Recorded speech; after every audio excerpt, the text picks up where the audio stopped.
بسم اللہ الرحمن الرحیم۔ عشق اور نیلما کے ساتھ جو کچھ ہوا تھا اور جو ہو رہا تھا وہ روحانیت، آتما گیان، ٹیلی پیتھی یا پھر کالے جادو سے ہو سکتا تھا۔ پورس کالے جادو کو صرف اس حد تک مانتا تھا کہ اس کا اثر دیر پا نہیں رہتا اور جادو کبھی عبادت گزار اور مضبوط قوت ارادی والوں پر اثر نہیں کرتا۔ جب نامعلوم چار دیواری میں اسے نیلما ملی تھی، وہاں مسلمان اور ہندو عبادت گزار تھے۔ جہاں کلام پاک کی تلاوت ہوتی ہو اور گیتا پڑھی جاتی ہو، وہاں جادوئی عمل نہیں ہو سکتا تھا۔ لہذا جو کچھ ہو رہا تھا وہ روحانیت یعنی آتما گیان یا پھر ٹیلی پیتھی کے ذریعے ہو رہا تھا۔ اس چار دیواری میں ایک نہایت منظم ادارہ قائم کیا گیا تھا۔ اسے قائم کرنے کے لیے ایک یا ایک سے زیادہ ٹیلی پیتھی جاننے والوں کی ضرورت تھی، جبکہ چند ہی ٹیلی پیتھی جاننے والے اس دنیا میں رہ گئے تھے۔ پورس نے میرے اور آمنہ کے بارے میں سوچا کہ ہم ایسا ادارہ قائم نہیں کریں گے، کیونکہ بابا صاحب کے مشہور اور مضبوط ادارے کی موجودگی میں ہمیں دوسری پناہ گاہ بنانے کی ضرورت ہی نہیں تھی۔ الپا اور مہاراج میں مستقل اتحاد نہیں تھا، وہ دونوں اپنی اپنی غرض کے لیے ٹیلی پیتھی کا علم استعمال کرتے تھے۔ نیلما کا کوئی پتہ ٹھکانہ نہیں تھا، وہ اپنے پوتے کو تلاش کرنے کے لیے کبھی کبھی کسی سے رابطہ کرتی تھی۔ وہ ایسا ادارہ قائم نہیں کر سکتی تھی جہاں ایک مسلمان بزرگ عبادت میں مصروف رہتے تھے، وہاں بے شمار مسلمان بھی آتے تھے اور کلام پاک کی تلاوت بھی ہوتی تھی۔ لہٰذا نیلما نے بھی وہ ادارہ قائم نہیں کیا تھا۔ ان تمام حقائق کے پیش نظر ایک ہی بات سمجھ میں آ رہی تھی کہ الپا نے قدرتی طور پر عبادت اور ریاضت کے ذریعے ٹیلی پیتھی کا علم حاصل نہیں کیا تھا۔ وہ ٹرانسفارمر مشین سے گزر کر آئی تھی۔ جب ٹیلی پیتھی کے علم کو مٹانے والی دوا اسپرے کی گئی تو وہ چالاکی سے کسی ایسی جگہ چلی گئی جہاں دوا اسپرے نہیں کی گئی تھی، اس لیے اس کا یہ علم سلامت رہ گیا تھا۔ یہ ممکن تھا الپا کسی طرح دو چار مزید ٹیلی پیتھی جاننے والے دنیا کے ایسے حصے میں ہوں جہاں دوا اسپرے کرنے سے رہ گئی تھی۔ یہ بات عقل تسلیم کرتی تھی کہ ایسا ہوا ہوگا۔ الپا کی طرح ٹرانسفارمر مشین سے ٹیلی پیتھی حاصل کرنے والے دو چار افراد رہ گئے ہوں گے اور انہوں نے متحد ہو کر یہ ادارہ قائم کیا ہو جہاں ابھی پورس نیلما کے ساتھ پہنچا ہوا تھا۔ دوسری قدرتی حقیقت یہ تھی کہ اس دنیا میں انسان مرتے ہیں لیکن علم کبھی نہیں مرتا۔ ٹیلی پیتھی بھی ایک قدرتی علم ہے۔ جس طرح میں نے، آمنہ نے، مہاراج اور اس کے تین بھائیوں نے، ٹی آر بھاٹیا اور نیلما نے مسلسل دھیان گیان، عبادت و ریاضت سے یہ علم حاصل کیا تھا، اسی طرح دنیا کے مختلف حصوں میں آج بھی نہ جانے کتنے لوگ عبادت و ریاضت سے یہ علم حاصل کر رہے ہوں۔ ایسے ہی قدرتی طور پر یہ علم حاصل کرنے والے دو چار افراد اس نئے ادارے میں ہوں گے جہاں ابھی نیلما اور پورس تھے۔ پورس اسی مسئلے کو سمجھنے کی کوشش کر رہا تھا کہ بھارت کے ایک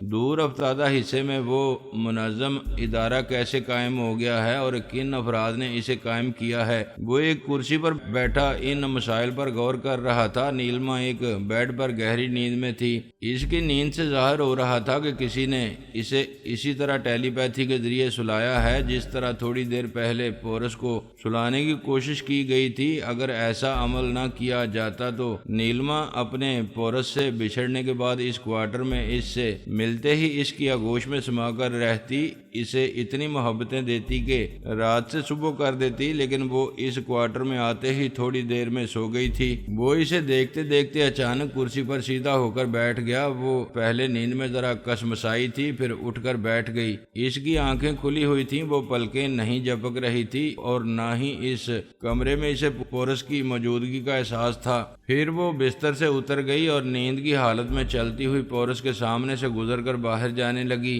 تھوڑی دیر پہلے پورس یہ سوچ رہا تھا کہ چپکے سے باہر جائے گا اور احاطے کے اندر جہاں جہاں تاریکی ہے وہاں سے چھپ کر گزرتے ہوئے اس ادارے کے مختلف حصوں کو دیکھے گا، جو جاگ رہے ہوں گے ان کی باتیں سنے گا، یوں جاسوسی کر کے کچھ اہم معلومات حاصل کرے گا۔ نیلما کے نیند میں چلنے کی عادت نے اس کا یہ مسئلہ حل کر دیا تھا۔ اگر کوئی کوئی اس سے پوچھتا کہ رات کے آخری پہر ادارے کے اندر کہاں گھوم رہا ہے تو وہ کہہ سکتا تھا کہ اس کی محبوبہ نیند میں چل رہی ہے اور وہ اس کی نگرانی کر رہا ہے۔ وہ نیلما کے پیچھے کوارٹر سے باہر آیا، وہاں حد نظر تک بالکل تاریکی نہیں تھی، کہیں کہیں روشنی بھی تھی۔ مسجد کے گنبد اور مندر کے کلش والی چار دیواریاں نظر آ رہی تھیں۔ وہ مسلمان بزرگ اور سادھو مہاراج شاید اب بھی عبادت میں مصروف ہوں۔ نیلما ادھر نہیں گئی، وہ ان چار دیواریوں کی ایک جانب سے گزرتے ہوئے پچھلے حصے کی طرف جانے لگی۔ پچھلے حصے میں ایک پختہ خوبصورت 2 منزلہ عمارت تھی۔ وہ آہستہ آہستہ چلتی ہوئی اس عمارت میں داخل ہو گئی، ایک وسیع لاؤنج میں آ گئی۔ ایک طرف زینہ تھا، وہ زینے پر چڑھنے لگی۔ پورس اس کے ساتھ ہی تھا اور وہ بدستور پورس کی موجودگی سے بے خبر تھی۔ زینے کے اوپری حصے میں ایک کوریڈور تھا، وہ کوریڈور سے گزرتی ہوئی ایک کھلے ہوئے دروازے کے سامنے چند لمحوں کے لیے رک گئی۔ پورس نے کھلے ہوئے دروازے کے اندر دیکھا، ایک بہت بڑا ہال تھا۔ ہال کے فرش پر سفید چاندنی بچھی ہوئی تھی۔ سامنے والی دیوار کے ساتھ وہی مسلمان بزرگ اور سادھو مہاراج نظر آئے۔ ان کے آس پاس ایک 30-32 برس کی خاتون اور ایک حسین نوجوان لڑکی تھی۔ وہ سب سر جھکائے بیٹھے ہوئے تھے۔ کمرے میں اگربتی کی خوشبو پھیلی ہوئی تھی۔ نیلما اس کمرے میں آ کر ان سے کچھ فاصلے پر دوزانوں ہو کر بیٹھ گئی۔ پورس کو اپنے دماغ میں آواز سنائی دی، دروازے پر نہ رہو، اندر آ جاؤ۔ وہ اندر آ گیا، دروازہ خود بخود بند ہو گیا۔ پورس ایک خاموش تماشائی کی طرح نیلما کے پاس آ کر دوزانوں ہو کر بیٹھ گیا۔ وہاں چند لمحوں تک خاموشی چھائی رہی، پھر مسلمان بزرگ نے کہا، میرا نام سید جلال الدین پاشا ہے۔ میں نے برسوں کی مسلسل عبادت اور ریاضت سے ٹیلی پیتھی کا علم حاصل کیا ہے۔ میری ساتھ میری صاحبزادی ثنا پاشا ہے، میں نے اسے بھی دن رات کی محنت سے خیال خوانی کا ہنر سکھایا ہے۔ سادھو مہاراج نے کہا، میرا نام مرلی دھر باندرے ہے، میں نے 18 برس کی عمر سے تپسیا شروع کی، دن رات گیان دھیان میں مصروف رہا۔ 22 برس تک مسلسل ریاضت کے بعد میں نے ٹیلی پیتھی سیکھی ہے اور یوگا میں مہارت حاصل کی ہے۔ میرے ساتھ میری بہن ورشا باندرے ہیں، میڈیکل سائنس میں غیر معمولی تجربہ رکھتی ہیں، دنیا کے معروف اور نہایت تجربے کار ڈاکٹروں کے ساتھ کام کر چکی ہیں۔ بچپن سے حیرت انگیز طور پر ذہین ہے، اپنی ذہانت سے بہترین منصوبے بناتی ہے۔ ورشا کی پلاننگ کے مطابق تمہیں اور ناصرہ کو یہاں بلایا گیا ہے۔ سید جلال الدین پاشا نے کہا، ہم نے اپنا مختصر سا تعارف کرایا ہے، تمہارا تعارف حاصل کرنا ضروری نہیں ہے، ہم سب تمہاری غیر معمولی ذہانت اور مکارانہ صلاحیتوں سے اچھی طرح واقف ہیں۔ مرلی دھر باندرے نے کہا، لیکن تمہاری اس زہریلی محبوبہ نے ہمیں الجھا دیا ہے۔ جب ہمیں پتہ چلا کہ یہ اغوا ہو گئی تھی اور اغوا کیے جانے کے 12 گھنٹے کے اندر اسے تمہارے بنگلے میں واپس پہنچا دیا گیا تھا تو یہ بات سمجھ میں آ گئی تھی کہ اس پر تنویمی عمل کرنے کے بعد تمہارے پاس پہنچایا گیا ہے۔ پورس نے پوچھا، آپ ہمارے بارے میں کب سے معلومات رکھتے ہیں؟ مرلی دھر باندرے نے جواب دیا، یوں تو جب سے تم ٹیلی پیتھی جاننے والوں کے لیے چیلنج بن گئے تھے تب سے تمہارے بارے میں معلومات حاصل کرتے رہے ہیں۔ میں 22 برس سے تپسیا کر رہا تھا، پچھلے 2 ماہ سے میرے اندر ایسی آتما شکتی پیدا ہوئی کہ میں کسی بھی یوگا جاننے والے کے دماغ میں پہنچ سکتا ہوں اور وہ مجھے محسوس نہیں کر پاتا تھا۔ اسی طرح تم میری سوچ کی لہروں کو محسوس نہیں کر پاتے ہو، لیکن بے شک ذہین ہو۔ ابھی چند گھنٹے پہلے تم یوں ہی بار بار سانس روکنے لگے، جس کے باعث میں ناصرہ کی طرح تمہارے اندر رہ کر تمہیں گہری نیند سلا نہ سکا۔ یہاں بھی تم کبھی سانس روک رہے ہو اور کبھی لے رہے ہو۔ آپ درست کہہ رہے ہیں، میں نہیں چاہتا کہ کوئی میری اجازت کے بغیر میرے اندر آ کر چور خیالات پڑھ سکے۔ ٹھیک ہے، آئندہ میں تمہیں اطلاع دے کر تمہارے اندر آیا کروں گا۔ پورس نے پوچھا، آپ آتما شکتی کے ذریعے فرہاد اور اس کے بیٹوں اور بہوؤں کے دماغوں میں جاتے ہوں گے؟ میری آتما شکتی میں ابھی یہی ایک کمی رہ گئی ہے کہ فرہاد اور اس کی فیملی کے افراد پر روحانی عمل کیا گیا ہے۔ میں ایک بار پارس، ثانی، فہمی اور علی وغیرہ کو آزما چکا ہوں، وہ میری سوچ کی لہروں کو محسوس کر لیتے ہیں اور پوچھتے ہیں کہ میں کون ہوں۔ بہرحال مجھے یقین ہے کہ میری تپسیا جاری رہے گی تو میں روحانی عمل کو کمزور بنا کر ان کے اندر جا سکوں گا۔ ابھی آپ نے کہا تھا کہ میری ناصرہ نے آپ کو الجھا دیا ہے، وہ الجھن کیا ہے؟ میں پہلے 2 بار ناصرہ کے دماغ پر جا کر تنویمی عمل کر چکا ہوں۔ اس عمل سے اس کی پچھلی زندگی کے حالات معلوم کرنے کی کوششیں کی ہیں، لیکن 2 بار ٹیلی پیتھی اور آتما شکتی کے باوجود ناصرہ کو اپنی پچھلی زندگی کی ایک بات بھی یاد نہیں نہیں آ رہی ہے۔ آتما شکتی کے ذریعے کامیابی ہونی چاہیے۔ مجھے یہ فخر تھا کہ میں آتما شکتی کے ذریعے بہت کچھ معلوم کر لوں گا، لیکن اس کی رگوں میں لہو کے ساتھ جو زہر دوڑ رہا ہے اس نے دماغ پر برا اثر کیا ہے۔ اگر یہ تمہاری دیوانی نہ ہوتی اور تمہارے قابو میں نہ رہتی تو ایک ناگن بن کر جنونی انداز میں لوگوں کو ڈستی رہتی۔ ان حالات میں کوئی اسے گولی مار دیتا اور تم اس سے محروم ہو جاتے۔ پورس نے پوچھا، کیا آپ کو ناصرہ کی کسی اور غیر معمولی صلاحیت کا علم ہے؟ ہاں، یہ خیال خوانی کرنا جانتی ہے، لیکن شعوری طور پر اسے یاد نہیں رہتا کہ کس طرح کسی کے دماغ کے اندر پہنچا جا سکتا ہے۔ یہ بھی تمہاری محبت کا کرشمہ ہے، یہ تمہاری خاطر نیند کی حالت میں خیال خوانی کرتی ہے۔ ہاں، یہ پہلی بار تل ابیب میں خیال خوانی کے ذریعے خواب کی حالت میں میرے اندر آئی تھی، دوسری بار اسرائیلی فوجیوں اور ان کے کتوں سے بچانے کے لیے خیال خوانی کی۔ پچھلی رات بھی اس نے شاید میرے ہی کام آنے کے لیے خیال خوانی کی ہوگی اور اتفاق سے پارس کے ہتھے چڑھ گئی ہوگی۔ تمہاری طرح ہمیں بھی یقین ہے کہ کسی نہ کسی حادثے یا کسی نفسیاتی عمل کے نتیجے میں اسے اپنی ٹیلی پیتھی کی صلاحیتیں یاد آ جائیں گی، پھر یہ شعوری طور پر خیال خوانی کرنے لگے گی تو تمہارے اور ہمارے کام آئے گی۔ پورس نے پوچھا، ناصرہ کی ٹیلی پیتھی کی صلاحیتوں سے امیدیں وابستہ کر کے ہمیں یہاں بلایا گیا ہے۔ ورشا باندرے بڑی دیر سے پورس کو ٹٹولتی ہوئی نظروں سے دیکھ رہی تھی۔ اس نے کہا، ہاں، یہ میری پلاننگ ہے۔ اس پلاننگ میں پہلی اہمیت تمہاری ہے۔ تم اپنی ذہانت اور مکاریوں سے میرے ساتھ بڑے کارآمد منصوبے بناؤ گے۔ دوسری اہمیت ناصرہ کی ہے۔ کسی دن اس کی ٹیلی پیتھی ہمارے کام آئے گی۔ پورس نے کہا، بہت عرصے سے میرے ذہن میں یہ بات پک رہی تھی کہ فرحاد اور اس کی فیملی کے تمام افراد آج تک صرف اس لیے محفوظ ہیں کہ انہیں بابا صاحب کے ادارے میں پناہ ملتی رہتی ہے۔ وہ دنیا کے جس حصے میں ہوں وہاں چند منٹوں میں ان کے لیے مدد پہنچ جاتی ہے۔ اگر میں بھی ایسا مضبوط اور منظم ادارہ قائم کروں تو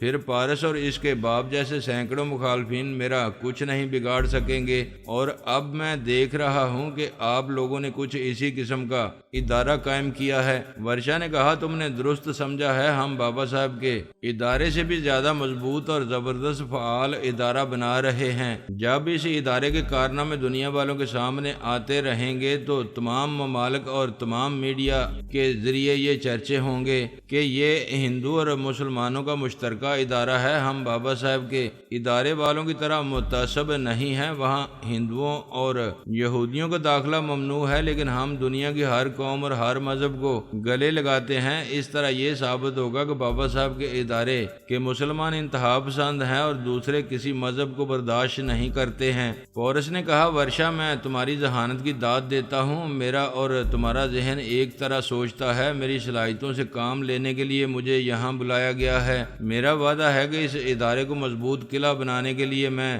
دن رات کام کروں گا، لیکن میرے مزاج سے تم سب کو واقف ہونا چاہیے۔ سید جلال الدین پاشا نے کہا، ہم تمہارے مزاج اور فطرت سے بڑی حد تک واقف ہیں، پھر بھی تم اس ادارے میں رہنے کی شرائط منوا سکتے ہو۔ بابا صاحب کے ادارے کے خلاف ایک مضبوط محاذ بنانے کے لیے یہاں تمہاری صلاحیتوں کی بے حد ضرورت ہے۔ میں ایک شرط پر یہاں رہوں گا اور وہ یہ کہ میں کسی بھی ٹیلی پیتھی جاننے والے کے زیر اثر نہیں رہوں گا۔ مہاراج مرلی دھر باندرے کو بھی میرے دماغ میں اجازت کے بغیر نہیں آنا چاہیے۔ ورشا نے کہا، تم نے بہت معمولی سی شرط پیش کی ہے۔ ہم دونوں پلان میکر اس ادارے کے انچارج بن کر رہیں گے۔ میرا بھائی مرلی دھر اور سید جلال الدین پاشا اور ان کی صاحبزادی ثنا پاشا بھی کسی دشمن کے دماغ میں جانے اور کسی معاملے کو نپٹانے سے پہلے ہم سے مشورے کریں گے۔ ہم تمام حالات کا جائزہ لینے کے بعد انہیں خیال خوانی کی اجازت دیں گے۔ ایسا ہی ہونا چاہیے، لیکن انسانی فطرت کے حوالے سے کہتا ہوں کہ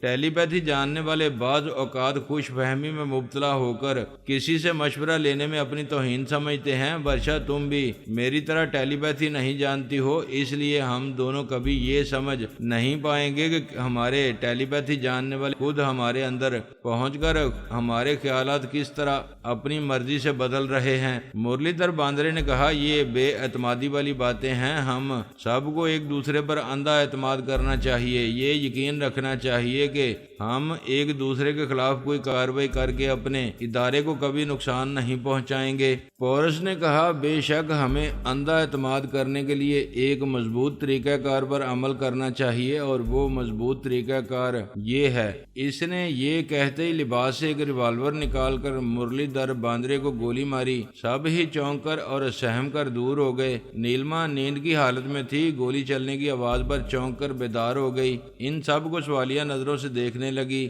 ورشا نے غصے سے پوچھا، پورس تم نے میرے بھائی کو زخمی کیوں کیا ہے؟ کیا دوستی کی ابتدا میں ہی دشمنی کر رہے ہو؟ پورس نے جواب دیا، میں دوستی مضبوط کر رہا ہوں۔ تمہارے بھائی کی آتما شکتی کمزور رہے گی تو یہ چوری چھپے میرے اندر نہیں آئے گا۔ اس مضبوط طریقہ کار سے اندھا اعتماد قائم رہے گا۔ ورشا نے کہا، تم نے اپنے تحفظ کے لیے یہاں آتے ہی میرے بھائی سے دشمنی کی ہے۔ اپنے تحفظ کے لیے سب جائز ہے۔ اگر تم سب بابا صاحب کے ادارے کے خلاف اپنے اس ادارے کو مضبوط بنانا چاہتے ہو تو دوستی اور رشتہ داری بھول جاؤ۔ فرحاد علی تیمور ٹیلی پیتھی کا شہنشاہ کہلاتا ہے، لیکن وہ بابا صاحب کے ادارے کے اصولوں اور قوانین کے خلاف کوئی کام نہیں کرتا۔ یہاں رشتوں کو نہیں، اصولوں کو مضبوط رکھو گے تب ہی یہ ادارہ مضبوطی سے قائم رہے گا۔ ورشا نے کہا، ہم تمہیں ذہین سمجھتے تھے مگر تم نے نادانی کی ہے۔ یہ نہیں سوچا کہ میرے بھائی کا زخم بھرے گا تو یہ پھر چوری چھپے تمہارے دماغ میں آتا رہے گا۔ ورشا تم ذہین اور اچھی پلان میکر ہو، مگر میری پلاننگ کو سمجھنے کے لیے تمہیں خالص گھی کھانا اور خالص دودھ پینا ہوگا۔ آئندہ تم دیکھو گی اس کے زخم بھرنے کے بعد بھی یہ میرے دماغ میں نہیں آ سکے گا۔ وہ نیلما کا ہاتھ تھام کر ورشا سے بولا، اپنی کار کی چابی لے کر میرے ساتھ باہر تک چلو، میں تمہیں یا کسی کو بھی خواہ مخواہ نقصان نہیں پہنچاؤں گا۔ یہاں سے جانے کے بعد یہ ادارہ اصولوں کے مطابق قائم رکھا جائے گا تو میں ہمیشہ تم لوگوں کا ساتھ دوں گا۔ میرا بھائی بے ہوش ہو گیا ہے، پہلے اسے طبی امداد پہنچانے دو۔ مسٹر پاشا اسے امداد پہنچائیں گے، تم میرے ساتھ چلو۔ ورشا حکم کی تعمیل پر مجبور ہو گئی۔ گن پوائنٹ پر نیلما اور پورس کے ساتھ کوارٹر میں آئی۔ دونوں نے وہاں سے اپنا سامان لیا، پھر گراج سے ایک کار نکالی گئی۔ پورس نے ورشا کو اپنے اور نیلما کے درمیان بٹھا کر کہا، صرف 1 کلومیٹر کے فاصلے تک تمہیں لے جا کر کار سے اتار دوں گا، تم پیدل واپس آ سکو گی۔ اس نے کار سٹارٹ کر کے آگے بڑھائی۔ اسے ڈرائیو کرتا ہوا اس ادارے کے احاطے سے باہر آیا۔ ادارے میں مسلح افراد تھے، لیکن وہ سمجھ نہ سکے کہ وہ ورشا کو گن پوائنٹ پر لے جا رہا ہے۔ اس نے پوچھا، میں نے گولی چلائی تھی، آواز سن کر تمہارے کوئی مسلح محافظ کیوں نہیں آیا؟ وہ بولی، مسلح محافظوں اور دوسرے کارکنوں کو اس عمارت میں داخل ہونے کی اجازت نہیں ہے، انہیں بلایا جائے تب آتے ہیں۔ بائی دا وے، میں تمہاری صلاحیتوں اور تمہارے سٹائل کو بہت پسند کرتی ہوں۔ کیا میرے بھائی سے دوستی کر کے ہمارے بن کر نہیں رہو گے؟ میں زبان کا دنی ہوں، کہہ چکا ہوں، اگر تمہارا ادارہ اصولوں پر سختی سے عمل کرتا رہے گا تو ضرور تمہارے کام آتا رہوں گا۔ اب گاڑی سے اتر جاؤ۔ اس نے گاڑی روک دی۔ وہ کار سے اتر کر بولی، میں تمہاری ذہانت سے کچھ سیکھنا چاہتی ہوں۔ مجھے یہ بتا دو کہ تم نے کیا سوچ کر میرے بھائی کو زخمی کیا ہے؟ کیا وہ زخم بھرنے کے بعد تمہارے دماغ میں پہنچ کر تمہیں نقصان پہنچائے گا؟ پورس نے ورشا کو ریوالور دکھا کر کہا، میں سوچے سمجھے بغیر کوئی کام نہیں کرتا۔ یہ ریوالور دیکھ رہی ہو، اس کے چیمبر میں 6 گولیاں ہوتی ہیں۔ میری یہ زہریلی محبوبہ گولی کو منہ میں لے کر پھر اسے چوس کر دیتی ہے۔ اس طرح گولیاں کسی حد تک زہریلی ہو جاتی ہیں۔ تمہارا بھائی زہریلی گولی سے زخمی ہوا ہے، وہ زندہ تو رہے گا لیکن اس کا زخم کبھی نہیں بھرے گا۔ یہ کہہ کر اس نے کار سٹارٹ کی، پھر اپنے پیچھے ورشا پر دھول اڑاتا چلا گیا۔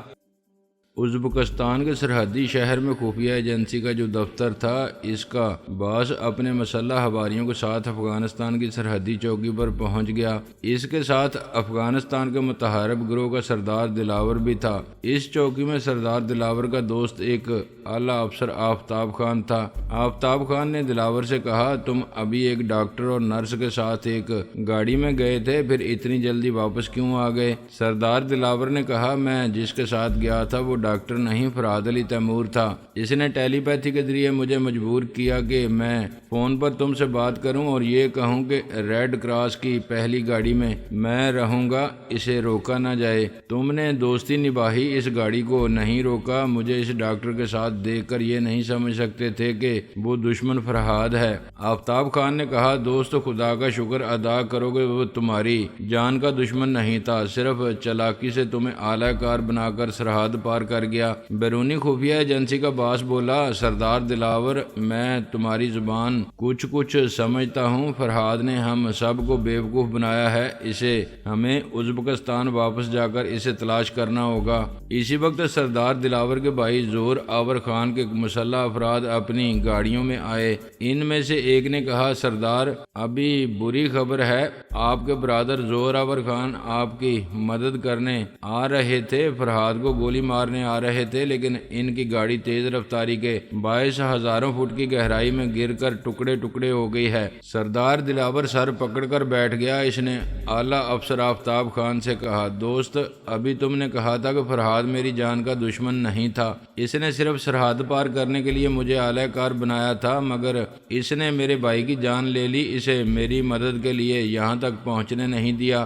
آفتاب خان نے کہا، میں نے فرحاد علی تیمور کا بہت نام سنا ہے اور اب اس کی چال بازیاں بھی دیکھ رہا ہوں۔ عرصہ دراز سے بڑے بڑے ممالک کی سازشوں، خفیہ ایجنسیوں، عالمی سطح کے مجرموں اور سراغ رسانوں کی منظم کوششوں کے باوجود ایسا لگتا ہے جیسے فرحاد کا کوئی وجود نہیں ہے اور دنیا جہان کے دشمن اس کے سائے کے پیچھے بھاگ رہے ہیں۔ آج تک کوئی سائے کو نہ پکڑ سکا، شاید وہ کبھی نہ پکڑا جا سکے۔